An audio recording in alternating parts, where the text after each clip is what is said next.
Have you ever wondered why some people can keep a healthy balance during challenging times through divorce, job changes, COVID times? It's not always easy, but well, where there is a will, there is a way. And who better to ask than Evan DeMarco? Welcome, Evan DeMarco. Hey guys, how's it going? Good. How are you? So Oh, happy you to have know, you on here.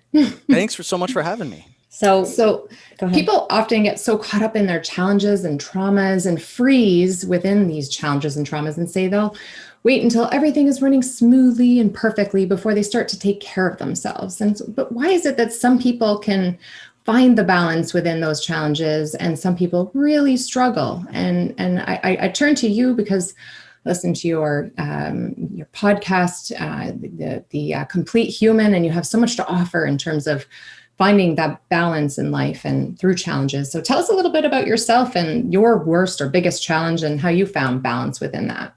Oh, great question. Well, a little bit about me. So I have two digital content platforms, Single Parents Daily and the Complete Human podcast.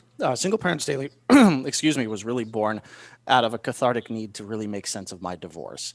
And I have to be candid, is that in the beginning, it wasn't the positive thing that it was today. It was really a lot of my anger and my ego needing some type of validation in the world. So I started this blog post and it was a lot of like, woe is me, the sky is falling, just crap. It was a lot of crap. And it actually took a good friend of mine to, called me up and said, hey, I've been reading your stuff and I don't know if you guys have a PG rating, so I might blow this, but he's like, dude, you're being an asshole. So stop it. And Okay. it was one of those moments where I'm like, yeah, I am, I'm a father and yet I'm so focused on my pain and my trauma. It's like, how do I start to rebuild? And so there was that element of kind of my journey. And then along the way, what I recognized in all of the work that I've been doing for the last 10, 15, 20 years, which is in health and wellness, I recognized that there was a lot missing, right? Health and wellness as a business is so flawed. And it's flawed because it's commercial. It's commercial in the sense of buy my book, do my diet, take this supplement. But it's such a microscopic view of things, and we never look at the macro. We never look at the whole person, the environment. How do we start to really improve people's lives, their health and wellness journeys, looking at all of the elements of their lives? You're not going to fix someone's life by putting them on a keto diet. It just doesn't work that way. And so Complete Human was the evolution of my desire to really take my experiences, both in health and wellness and social, emotional, spiritual, and from my divorce, and apply those into a matrix that allowed me to communicate. And what I wanted to do was also bring light to a lot of the things that I think that we're as a collective suffering through. And that is the environmental stuff. That's the social stuff. But how do we get to that point, right? And so as we started to map this out, what I recognized was, you got to fix all of your mental stuff first. Go to a gym, and I don't know if you guys have this problem in Canada, but go to a gym on January 1st or 2nd, and it's packed. Everybody's got their New Year's resolutions. I'm going to lose the weight. Right. And by about a month and a half to 2 months later, it's back to normal. All of those same people that had their New Year's resolutions are now back to, binge watching Netflix and eating potato chips. And why is that, right? Because we're not fixing the mental issues that lead to what are causing those unhealthy behaviors. So we talked a little bit in the intro is the 4 principles of Complete Human is let's work on the mental stuff. What are the mental blocks? How do we do that? Then we transition into the physical health. Well, physical health is not buy my book, do my diet, do this workout. Physical health has to be predicated off of diagnostic testing. And as 2 doctors, you guys recognize it. Like, I could tell you what's wrong with you, but if I don't have a test to determine that, well, then I'm just blowing smoke up your where. So how do we use all of the science that's come out in the last, 10, 15, 20 years, microbiome, DNA methylation, telomeres, all of these things to really craft solutions for a unique individual to help them achieve what it is that they need to achieve. So you get mental, you get physical, but what about the spiritual, right? And health and wellness, especially in social media, is a lot of Instagram influencers showing you how good they look in a swimsuit or, how much weight they can pump at a gym. But how spiritually connected are these people? And having had conversations with a lot of them, I can tell you not very. It's kind of like, talking to a wall. And so when we remove the ego and we start to understand our energetic connection to the world, how are we all bound together? How are we all connected? And what can we do if we amplify that energetic connection? What are we capable of doing? Well, then we have that kind of our fourth principle, which is, this planetary piece. Mental, physical, and spiritual lead way to us reshaping the planet the way that we need to, reshaping our trajectory as a species. And I feel like we've taken this demonstrable step back. I look at the 60s, right? JFK says by the end of the decade, we're going to put a man on the moon. And in that, he cultivated this economy, these dreamers, these believers that thought we can do anything. We can build a rocket and send a person to the moon. That was in the 1960s. And now we're like, we've got a disease and all our only solution is to put on masks and stay inside. Like, how have we slid that far backwards? It's crazy. So, the long answer to you, very long answer, and I apologize to your questions. No, that's who I am. Is a ever. person who's. We like detail. Okay. But I want to take education, inspiration, and apply that to real calls to action for people to change the trajectories of their lives and change the trajectory of the planet. So what are some of the most challenging times that you've been through, and how did you maintain balance throughout that? Well, my divorce was absolutely the most challenging time. And I think anybody who's gone through a divorce, especially with kids, knows how difficult that can be. You're dealing with the end of a relationship, which in a lot of ways is like a death. But then you're also trying to keep it together and still see this person because you need to co-parent, assuming that you have some kind of co-parenting relationship. That's a real challenge, right? The grieving process usually is this idea that something ends and then we begin grieving. But if you're constantly seeing that person, how do you really go through that grieving process? Acceptance of the end of a relationship when you see that person every other day is like, how do I get to that place? That was a challenge for me. And what it really forced me to do was recognize that my ego, since probably I was born, has stood in the way of a lot of my happiness, a lot of my gratitude, and a lot of the things that I needed to accomplish as an individual. And so, it took a lot of really tough times, dark days, dark nights. I remember when I moved out of my family home, I got a crappy 2-bedroom furnished apartment with a bunch of bad IKEA furniture, and I couldn't sleep in the bed. And it was like a month, and I would sleep on this horribly uncomfortable couch because I thought that if I slept in that bed, that was admitting that my relationship was over. And so it was a lot of these struggles that allowed me to kind of grow as a person, but I had to hit rock bottom first. And then, it was, how do I rebuild myself from there? How do I peel back the layers of all the ego problems that I've had? How do I peel back the layers of all of the things that have stood in my way and start to rebuild myself as the person that I needed to be, as a single father, as someone who wanted to do good in this world, as someone who wanted to inspire? So oftentimes I find that, especially in speaking with people in groups or, at conferences, is we all have these moments, right? Rock bottom for me could be different than rock bottom for someone else. But when we are able to find that place where we strip away the layers of all of the stuff that have, got us to a certain place and really look at ourselves and be like, okay, that's something I don't like about myself, but I still love myself, or I'm learning to love myself, then we can start to rebuild towards something, a lot more profound. And in my life, that's exactly what it was. It was, I needed to be the best father that I could be. I wanted to be the best father that I could be. I wanted to inspire my daughter. I wanted her to be proud of me. So I couldn't do that as the man that I was while I was married. I had to do that as I rebuilt myself from kind of, as cliched as it was, the phoenix rising from the ashes. Mm-hmm.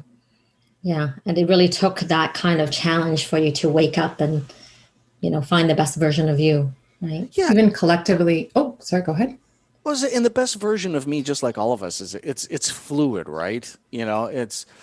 Yesterday was a complete disaster for me. My daughter's nanny called us up and said, I've got COVID. So now it's lockdown, DEFCON 1 around here. Everybody's asymptomatic. Nobody's got a fever. Pulse ox is fine. But now we've got to go get a test right now. It's like, oh my God. we went from everything's great and, we're surviving COVID to now maybe we haven't. And, it's our best versions of ourselves are always fluid. It's day to day. And, the thing that I tell everybody that we work with is we never let great be the enemy of good, or the other way around. Anyway, you get what I'm saying. And we just keep plugging away. It's it. Some days are good, some days are bad, but it's a long journey and there's no scorecard. We just have to keep working on ourselves. We're collectively moving through the 5 stages of grief through COVID times, like just started out in denial that he was even happening back in March in Canada, Ontario. I don't know when it started to spike there, and then there's this denial, then there's bargaining and then sadness and mad and angry and acceptance, as you said, which you can kind of relate any kind of grief you go through. You're moving through these stages of grief and it's not linear. You're jumping back and forth and you're grief stricken. And then of course there's finding the last stage, which was added recently. It's like finding meaning in all of this. And I feel like you've done that through your divorce. You found meaning in it. And it's just recognizing that, it doesn't mean that you're going to always be stuck in finding meaning. You're going to be jumping back and forth. But can you talk a little bit about that? Yeah, that's a great question. I think meaning in my divorce came from recognizing that my relationship didn't define me. Acceptance is the place that I had that relationship and I'm okay with it being over. Meaning was the understanding that the relationship didn't define me. And in fact, it inspired me to be a better version of myself, to be the best version of myself. I couldn't be that for my ex-wife. And unfortunately, that is the guilt that I still carry with me, is that I wish I could have been the better version of myself in that marriage.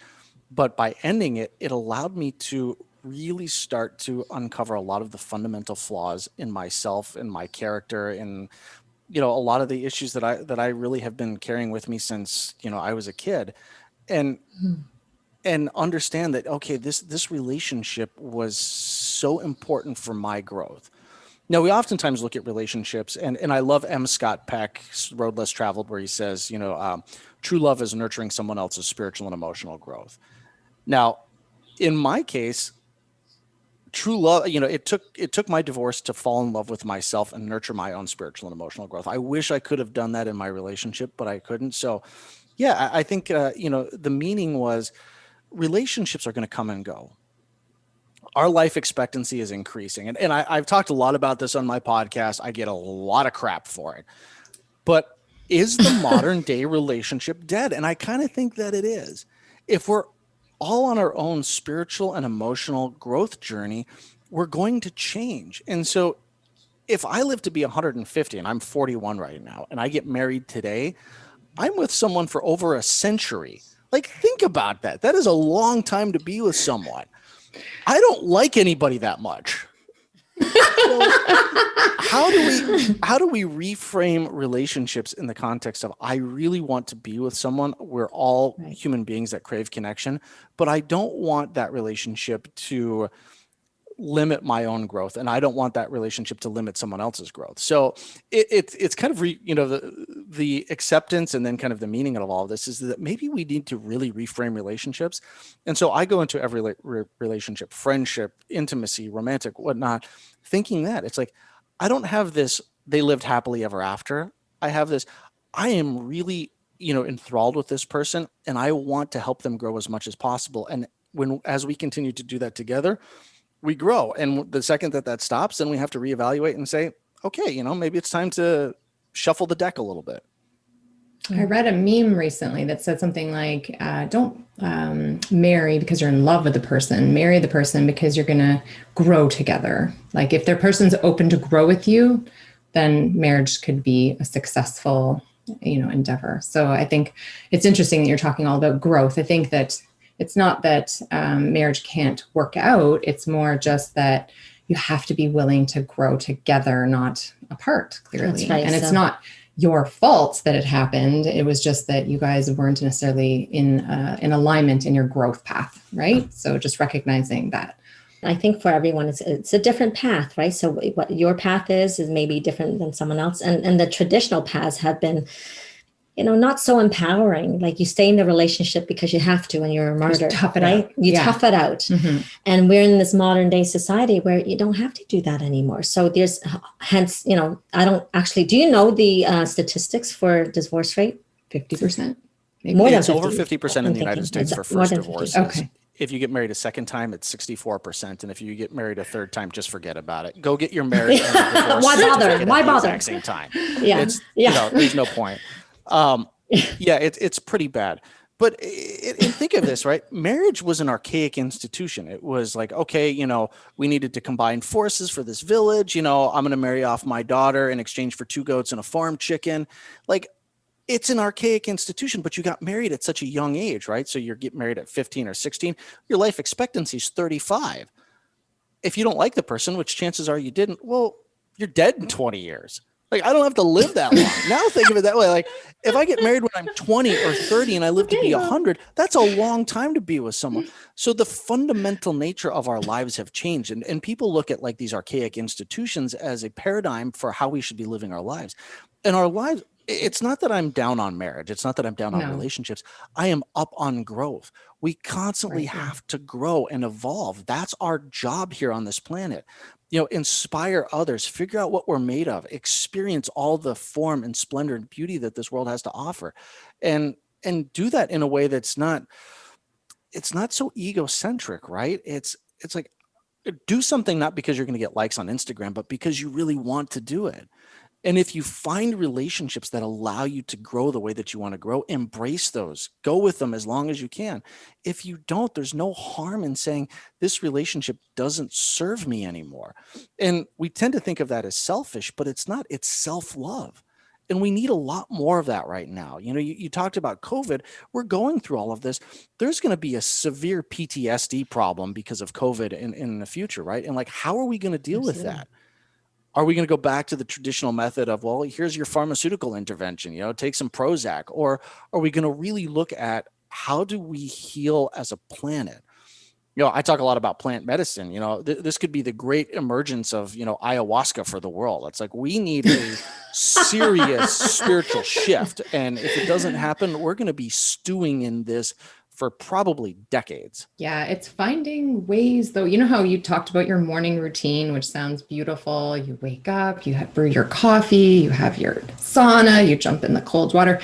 That's awesome, but it's a lot. So what could somebody who, let's say, they're just flying by the seat of their pants and they're just run ragged and they're not sleeping enough, they're making poor nutrition choices, and they're going through a big challenge. And, we're trying to speak to them that, and say, in order to take care of the people around you, you got to take care of you first. So what would be some really simple things that you could, offer to them that would be really empowering, just little things that would go far? What would you say on all the pillars? On all the pillars, the first thing is to take the time for yourself. And my morning routine is about an hour and a half.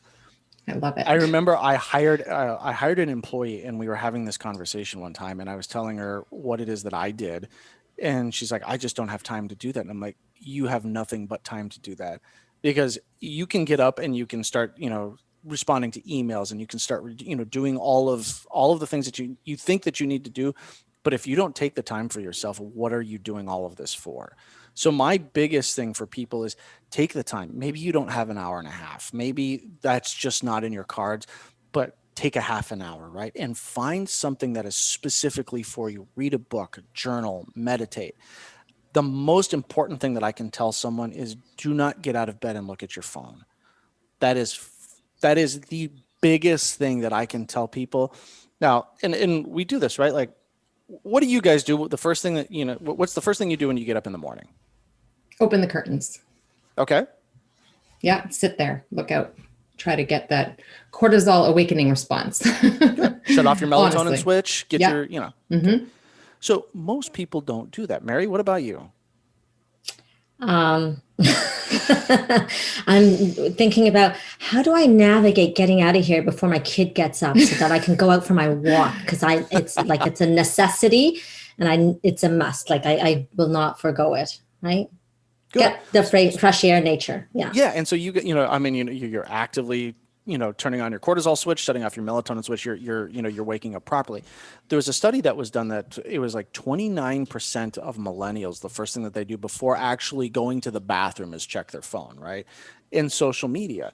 And what did we learn from Social Dilemma, or what do we know basically from, gambling is like, it's just the simple act of scrolling is like, pulling the lever on a slot machine.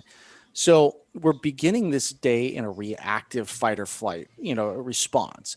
And it could be something as simple as like, I missed a party. Some of my friends were at a party I didn't get invited to, or I saw my ex with their new, boyfriend, girlfriend, and it triggered, all of these chemicals. And the reality is that chemical response is literally no different than saber-toothed tiger chasing you across the plains. Your brain doesn't know the difference that this is fight or flight versus, that your brain literally doesn't know that you're not in danger because it's just Instagram versus there's a bear that's coming to eat you. So Absolutely. What happens to our day when we begin like that? And so, it's just a domino effect. We're constantly in this heightened state of fight or flight. We're constantly in this sympathetic, parasympathetic, ping pong match. And it's no wonder that everybody's stressed out. We've got adrenal fatigue. It's, everybody's biomarkers are all wacky. So my big thing back to this is shut off the damn phone. Don't look at it until, you've done your morning routine. Get up, go to the bathroom, brush your teeth, create that routine, spend time with yourself. Date yourself first thing in the morning, journal, read, do whatever you have to do. But take that 30 minutes up to an hour and a half, and that sets you up for success for the rest of the day. And if you can do that, that small optimization goes a long way towards reframing what we have to do versus what we should do. And how do you create the space to get up that early to do that for yourself before your kids come running in? So here's something interesting. How long should we sleep every day? So sleep studies say ideally around at minimum 5 hours, but optimally 7 to 8. Yeah. And originally in the Industrial Revolution for the United States, 8 hours became this de facto, like you should get 8 hours of sleep, right? And so the Industrial Revolution decided that we were going to break up the Americans' day into 8 hours of sleep, 8 hours of work, 8 hours of family time. But if we look at the average sleep cycle at 90 minutes or 8 hours divided by 90 minutes is like 5.33333. It's not you're waking up in the middle of a sleep cycle. So I actually like Dr. Michael Bruce, the sleep doctor's take on this. And if you follow him, he talks a lot about this, is that our sleep cycles or our sleep time should be based off of sleep patterns for like 90-minute sleep cycles. Sleep 6 hours, sleep 7.5 hours, sleep 9 hours, whatever it is. So my thing is figure out how long you need to sleep and then incrementally wind back for that extra 30 minutes. If you know that you need 7.5 hours of sleep, make sure that you go to bed at enough time where you can get up and have that 30 minutes before your kids come knocking on the door. Your kids do that. Now, my daughter also knows that my morning routine is my morning routine. She's got her iPad. She's not allowed to watch YouTube or anything like that. She's got like her education games. And if for whatever reason she wakes up early, she knows that she can go to that until daddy's ready to, get out of the cold pool or do whatever wherever I'm at. So setting expectations with your family is paramount, and they need to know that they should be taking care of themselves as well. Why do we wait till we're 30 to start developing these habits? It's like teach your 6-year-old to have that kind of habit, spend some me time in the morning. They don't have to just get out of bed and, have some breakfast and go to school. Well, that's what we used to do. Like, that's kind of a broken model. Well, except that, kids love computer, right? Well, as everybody does. So now they get up and the first thing they want to go to is an iPad, right? You're just saying, oh, we need to be off our devices first thing. But yet that's exactly what they're doing as well, especially when you're working out. And that's why I say she's not allowed to watch videos. Yeah. She's only allowed to do educational things. Now, I know that the blue light activation from devices is not the best thing.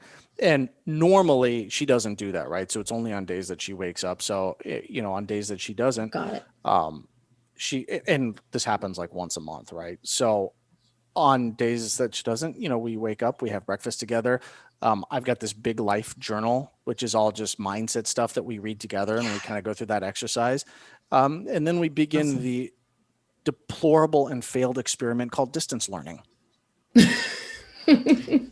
Yeah. Tell us about that a little bit before we go on. Just like, what's your experience with it? Just curious, because we're going through the same thing. So I had I remember one time, I don't remember how old I was. I had a prostate exam, and it was this young resident, and she, she was like this 5'2" waif with the tiniest fingers. And that was my first prostate exam. And as far as prostate exams go, it was quite She couldn't lovely. handle it. Yeah, it's okay. Right. But yes, as far as prostate exams go, it was lovely. My second prostate exam was this like 6'5" doctor who I'm sure was a linebacker and had these Italian sausage fingers. So my second prostate exam was not nearly as lovely. In fact, I still might cry from time to time thinking about it. That second prostate exam is a dream vacation in comparison to distance learning. Right. I'd have to agree. I don't know how to say this, but I would rather have a giant man's finger up my butt than do Zoom distance learning. Oh my goodness, that is too funny. I think just setting the expectations, like lowering our expectations, because we just think that they're going to learn what they were supposed to learn. And then on top of that, how do you navigate the world of working and getting stuff done, especially when you have that kind of type A, got to get stuff done personality. And then you've got I've got 2 kids, one who's 4, and we've got to put all these supplies together to create a bomb or like a little explosion with baking soda and vinegar buy a computer and then buy another computer. The other one's trying to do math and find out where to, submit that and even know the math in the first place. And then I'm trying to do my thing on the side. And so, yeah, it's a little bit of a nightmare, I would say. It is. So I just lowered my expectations. There you go. And that's what we have to do. And it's funny. My daughter's teacher was the first one to say that we should have just canceled school this year.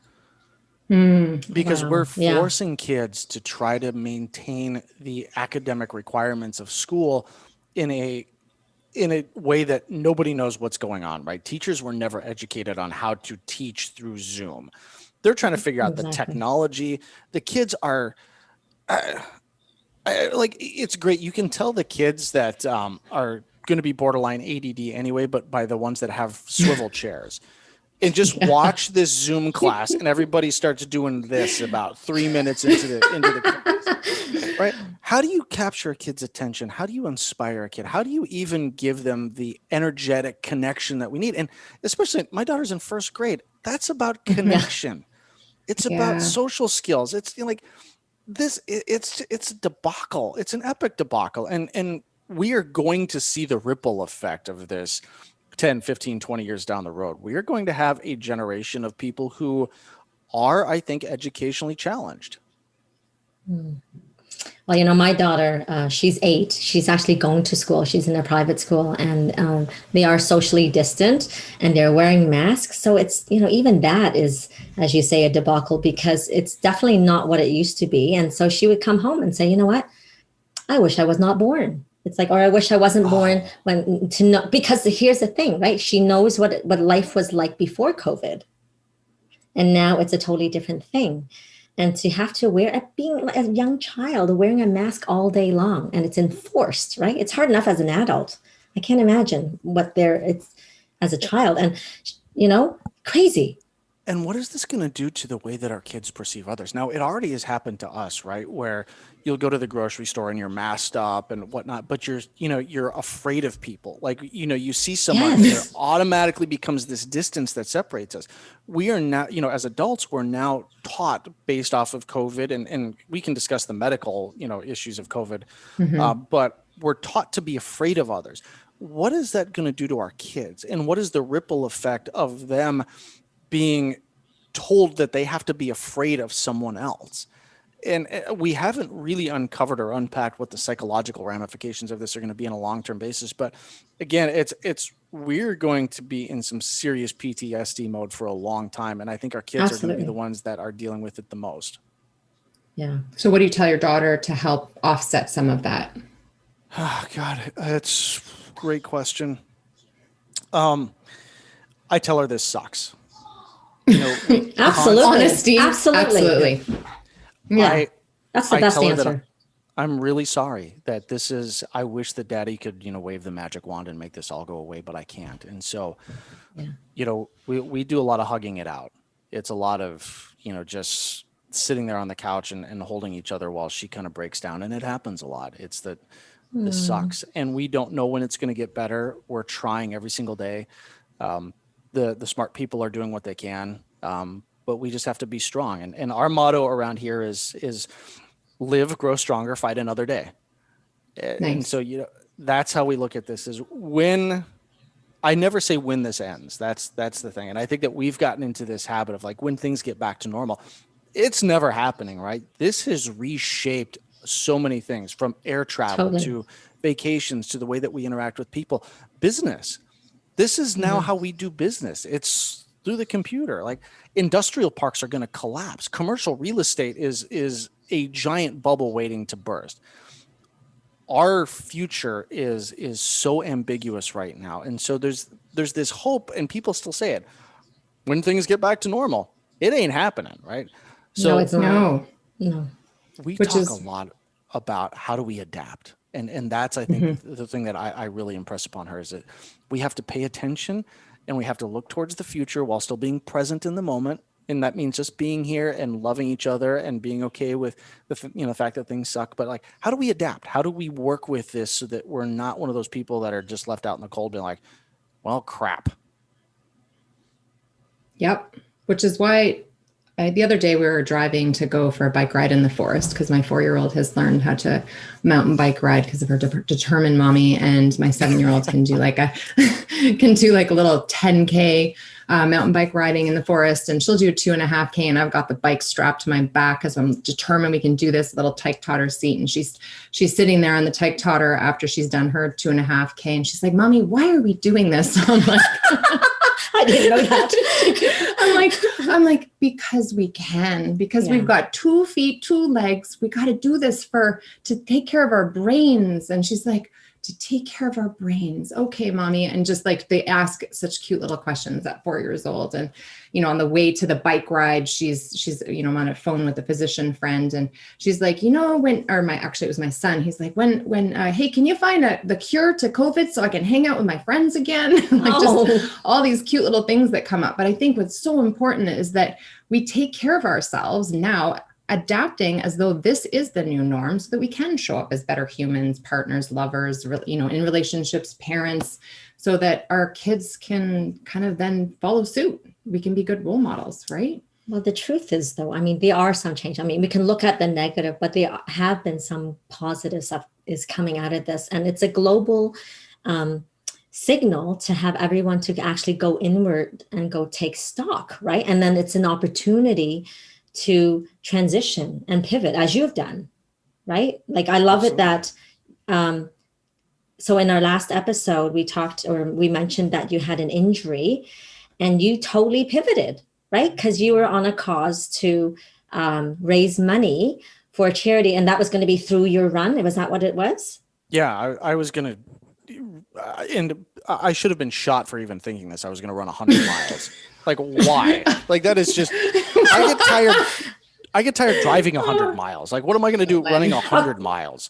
Okay. So I'm going to cut you off for 1 second. You're going to have to listen to our podcast with Len Stanmore, who has he's not in the Guinness Book of World Record because there's no one on the planet that has done what he's done. And the guy is 68. Okay. So he has climbed the 7 peaks of 7 continents. He has crossed 4 deserts. He has skied the North and South Pole. And he's done, I don't know how many ultra marathons, because that's what you were talking about. And I'm not belittling you at all, because I just think that's so freaking crazy and insane. And like, insane. Right. But anyway, you got to check that out. But we want to hear your story about what happened with you. No, I don't. There's not much of a story. I was at an American Ninja Warrior training gym because my daughter loves American Ninja Warrior, and I went up the warped wall, something I'd done 100 times, and got halfway up, and my calf just pulled away, and so I didn't get all the way up, and I wasn't at the bottom, so I'm stuck leaning against the side of this warped wall with my calf torn, and it pulled completely away, and I'm just like. It hurt. It really hurt. So I'm like, I'm trying to hold it together for my daughter. And I'm like, I've got tears streaming down my face. Oh, no. I can't figure out how to get down. I'm like, I'm not close enough to jump up and reach the top. And I'm like, so at this point, the only way is down, but I'm like, I'm in so much pain. So I'm like, screw it. I just tucked and rolled. I got down to the bottom and, went to Dr. Harry Adelson, the stem cell doctor in Park City, Utah. And I was there. I was actually filming with him like 2 days later. So I'm like, I had to get on a plane. I just wrapped the heck out of it. And, he did the ultrasound. And he's like, holy cow. So he injected some exosomes and, we did some stem cell therapy and, really took care of it. And it's fine now. Nice. But at the time, there's no way that I was going to get myself back to training for 100 miles. And look, I don't think that that's smart anyway, right? The oxidative stress that you put your body through running 100 miles, like, why? Like, it is crazy. Man is a persistence hunter, right? Like we are one of the only species that's, our lungs are not attached to our frame. So like pumas or cheetahs, they can only go so far because eventually, they've got that lung fatigue. Well, we don't have that issue. And there's the anthropological idea that our brain growth was based off of our ability to hunt or track down some of these larger game, not because we were as fast as them, but because we eventually would just persistence them until the point that they couldn't run anymore. And then we would eat them. Technology has brought us to the point where we don't have to do that. Like, I don't have to run 100 miles to kill a caribou or a wildebeest and have dinner. I can just get in my car and go to the grocery store, or in COVID, I can call up Uber Eats and make that happen. Yeah, so, exactly. We have to adapt. And that's, I think that's what that boils down to is that COVID has given us an opportunity to really look at a lot of the issues that, we had and how do we fix those while dealing with the global trauma that we're all facing. And I think kids, if we can teach them about resiliency, this is a great learning lesson for them. We just have to frame it in a way that's going to, we're going to have to keep it in a way that allows our kids to heal properly from this while creating a lifestyle that allows them to flourish and thrive in a world that's going to be very challenging. And it's COVID-19, but it could be COVID-23 or what's next. The one thing that I do tell people time and time again is there is a cure, and that is to stay in shape, and that is to be healthy, right? Being overweight or obese is ground zero for you to have catastrophic issues associated with this. What we do know is that people who are relatively healthy, who have a lower BMI, who are, who take care of themselves are more likely to going to come through this. And so, this has to be a wake-up call that we have to take care of ourselves physically and mentally, or we're going to succumb to this one or the next one or the one after that. And emotionally. Don't forget the emotion for sure. I love that you framed it that way because, of course, fear unfortunately stops us. And with all the media that's out there, you just focus on the fear versus, let me self-reflect. Let's look at what I can do for myself to prevent this. So really, it's no matter what the numbers are, and the numbers are increasing, it's like that should not play into what you can do for yourself, because you don't have to be part of that number, part of the stats, right? No, and the stats are variable, right? Like, ask 1,000 different people and you're going to get 1,000 different answers. My neighbor is the head of the ICCU here. And so he's dealing with COVID every single day. And I asked him, the other day, I'm like, what do you know today? He's like, less than I knew yesterday. COVID is a finicky virus, right? And there's a lot of things going on. We haven't even scratched the surface of what the long-term implications are. Is it pulmonary and cardiovascular scarring? Is it cognitive decline? What are the issues associated with this? By and large, we kind of think that, most people are going to be okay, but we still don't know. And so the best thing that you can do is the self-care element. The one thing you can control is your health, your mental fortitude. How are you emotionally dealing with this? Get the Breathe app, get one of the apps on your phone that teach you how to meditate, and spend some time doing that. Just the simple act of breathing every single day is going to, it's going to lower those stress chemicals. And it's going to put your lungs in a better position to deal with this thing. But we have to take care of ourselves. That's the first thing that you do. And the rest of the stuff, it's going to work itself out. I mean, Fauci said, just stay alive until April of next year. Do we need to be banking on a vaccine? Probably not. But, and that's the other issue. Like, I'm going to go on a tangent here, but vaccines typically don't work on obese people, right? Now, obese people are they shed the virus more, they shed it longer, and they're greater hosts for mutations. So he's talking about a vaccine in a country where 50% of the people are in the at-risk population where vaccines don't work on them. So, I mean, like it's a disaster. So take care of yourself. Yeah. That's the biggest thing, right? You know, bolster your NK cell activity. Get your adaptive immune system in order, you know, get your T cells working properly. Like let's do all the things that we know we can do scientifically to prepare for the eventuality that we're going to get it. And we need to be better hosts for ourselves so that this virus doesn't hang out longer. Love that. And, you know, again, instead of paying attention to those that die and whatever, it's like, why don't we pay attention to those that don't get it, that are in the line of fire, and let's model that, right? And that comes back to the whole self-care. But yeah, isn't it interesting that in life, you know, everything looks really great, but it's that one thing. And we just focus on that one thing that you just want, right? Or like growing up, I would get 99 in a test, but it's like, what happened to that one? And we'd focus in on that 1%, right? So it's like, why can't we reverse and just celebrate who we are and what we're doing right? And let's up the ante and up the level on that. I love that you said that, Mary. There's a movement out there, and it's out of South America, and it's called F Up. It's actually the full thing for F Up, but it's F Up Nights. And their whole thing is what they do is they reframe failure as a good thing, right? Because in school we're taught, well, if you get an F on a test, that's a failure. Why is that? Why is that not an opportunity to learn? You know, exactly. Why is it that we judge kids based off of, well, you got a 99, but you didn't get 100. That's a failure. But, you know, it's the Thomas Edison thing. I didn't fail 10,000 times. I just figured out 10,000 ways not to make a light bulb. And failures are almost like that's the catalyst to success. And it's funny, like we just got out of political season, or I don't know, we're still in political season, but every political ad is, well, this person failed at this and this person failed at this. I'm like, I want a leader who failed. I want someone who knows what it's like to fail and then figured out how to turn that failure into a success. But yet we've become so enamored as a society, you know, not just here in the US, but globally, with pointing out people's failures. I'm like, point out my failures. You know, if I learn from them, it's a good thing.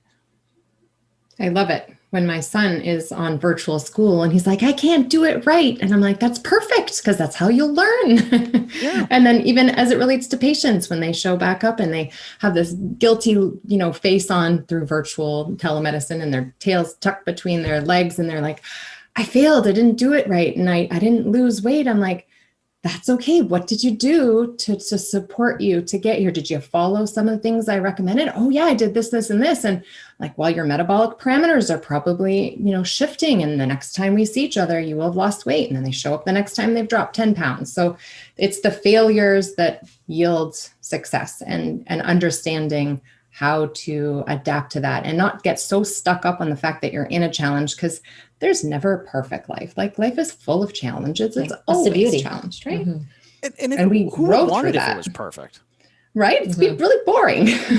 I went to Bora Bora one time, and you know, you get there and it's exactly what Bora Bora is supposed to be. You're in your overwater bungalow and it's 82 degrees all the time, and the water's like 80 degrees, and you can see forever, and the drinks are perfect and the people are perfect, and it's just like, it's perfect. And like after a week, you're like, get me the hell out of here. Like, that's hilarious. I love that. We have to have the bad to appreciate the good. And life is this constant balance of taking these mistakes and applying those and you know, allowing us to move forward. Like, I need bad times, right? I like to embrace the suck every now and then. Because otherwise you won't have any frame of reference. Well, and then you're so proud of yourself for getting through it after too. You're like, I did that, and I kept taking care of myself through it, right? So that's huge. Yeah, love that. It was so awesome to have you on our show once again. Thank you so much, Evan DeMarco, for joining us. Please like and subscribe and share this podcast, and follow Evan on his journey to educate on his podcast, Complete Human and Single Parents Daily. And one question, which I think you've answered a lot through this particular podcast, but what have you done recently to, like, what is one thing you would want to share that's filled your cup recently or added to your cup? Compulsive masturbation. Awesome. Thank you. Bilaterally, each hand. Well, of course, it's all about symmetry, right? I started with only one hand, and then I found myself walking in circles afterwards. I don't know why. Overdeveloping one side. Oh my goodness. Thank you. That's okay. I think you answered it. So that's why I was like, I think you answered it. I should have just ended it there. I did. I think that, it's, I will say this, one thing that has really filled my cup is setting very concrete parameters for social media. I use it for business. So I have to have it. It is a tool for my business. Right. But same. No more than 30 minutes a day. And that's in chunks. So 15 minutes in the morning for things that I post, and then 15 minutes later in the day. That has been the greatest impetus for what I would consider just freeing up my day, freeing up my energy, and freeing up, just my spirit. It's like, I can now reach out to people. I'm more connected. I don't use social media. And I will say this, I have absolutely called friends out. I'll call them up and be like, hey, how's it going? Or we'll have a conversation like, didn't you see my story? No. And and I'll tell people, I'm like, look, we're friends and I value your friendship, and I have no problem firing you as a friend if you can't have a conversation with me that doesn't direct me back to your Instagram feed for me to understand what's going on in your life. So if you don't value our relationship enough that we can have a conversation about what's going on in your life, then we don't need to be friends. And I've had multiple conversations like that since COVID began. What's the one thing we're not making any more of? And that's time. It's, and we can discuss quantum mechanics later on in a different podcast, but if we know that we have a finite amount of time on this planet, why would we consider wasting that on relationships where someone isn't willing to meet us in some kind of capacity halfway? If someone is willing to say, I don't value our time together enough to tell you what's going on in my life, and I want to direct you back to my social media feed, have that conversation with them. It's not a problem to fire your friends. I love this. And, we're going to close off, but I just want to add in that when you say that you do this for 30 minutes a day, I'm very inspired because I know you're following. You have a really big following. So there's lots of people that, 100, 200, you've got hundreds of thousands of people. And for you to say that, I hope that's inspiring for others to, get off their freaking social media. Yeah. Look, there's right. I'm not a doctor. I'm not a neurosurgeon. I'm not curing cancer via social media. I'm not curing COVID. I'm educating, I'm inspiring, and that's it, right? And I can do that without spending a great deal of time on there, and I can do that without losing myself to social media.